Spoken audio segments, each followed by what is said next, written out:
আসসালামু আলাইকুম সবাইকে। তো বৃষ্টি পড়তেছে এখন, যদিও ভিডিও করার মতো কোনো ইচ্ছে ছিল না, বাট ক্যামেরার সাথে আছে দেখে একটু ভিডিও করতেছি। একটা জিনিস ক্লিয়ার করি, অনেকেই হয়তো জানে না আমি কি করি।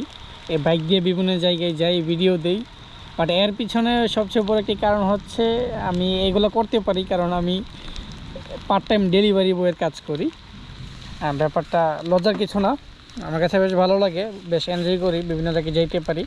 যেমন এখন বৃষ্টি পড়তেছে, আকাশও চমকাচ্ছে, আমি একটা রাস্তার মাঝখানে দাঁড়িয়ে রয়েছি, বাসা থেকে মোটামুটি 10-15 কিলোমিটার দূরে একটা পার্সেল নিয়ে বসে আছি, যাব।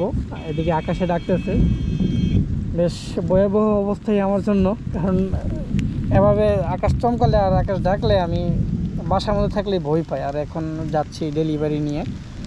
তো যারা এই কাজ করেন, ডেলিভারির কাজটা আল্লাহ আল্লাহ, তো যারা এই কাজ করেন ডেলিভারি কাজটা, সবাইকে আমার পক্ষ থেকে একটি স্যালুট। কারণ এই কাজটা খুবই কঠিন, কোনো কাজই সহজ না, ঠিক আছে, বাট এই কাজটা আসলেই অনেকটা টাফ। কারণ কাস্টমার হ্যান্ডলিং করা, পাশাপাশি সঠিক সময় পৌঁছে দেওয়া বেশ কঠিন একটা কাজ। এখন এই কষ্টে বসে আছি, আসলে যে চিংড়ি যেতেছে, বাট ঝামেলা হচ্ছে এই বৃষ্টির মধ্যেও কোনোটা পৌঁছে দিতে হবে ঠিক মতো।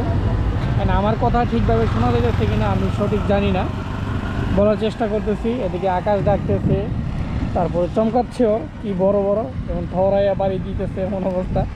তো যাই হোক, তো যারা বাসায় বসে এরকম খাবার অর্ডার করেন বা বিভিন্ন জিনিস অর্ডার করেন, হোম ডেলিভারি নেন, তাদের সবাইকে বলবো যে আপনারা যারা ডেলিভারি বয় আছে, আমি দেখে না, মানে আমি ডেলিভারি বই দেখে যে এরকমটা বলতেছি এমন না, যদিও আমি ব্যাপারগুলো একটু লক্ষ্য করি যে অন্যরকম হতে পারতো, সবাই তো যথেষ্ট সম্মান দেওয়ার চেষ্টা করবেন।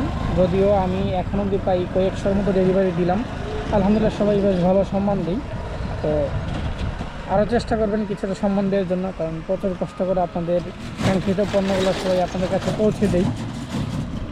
এটাই, ধন্যবাদ সবাইকে। আসসালামু আলাইকুম। এখন যাই, তাড়াতাড়ি গিয়ে ডেলিভারিটা পৌঁছাতে হবে। আসসালামু আলাইকুম।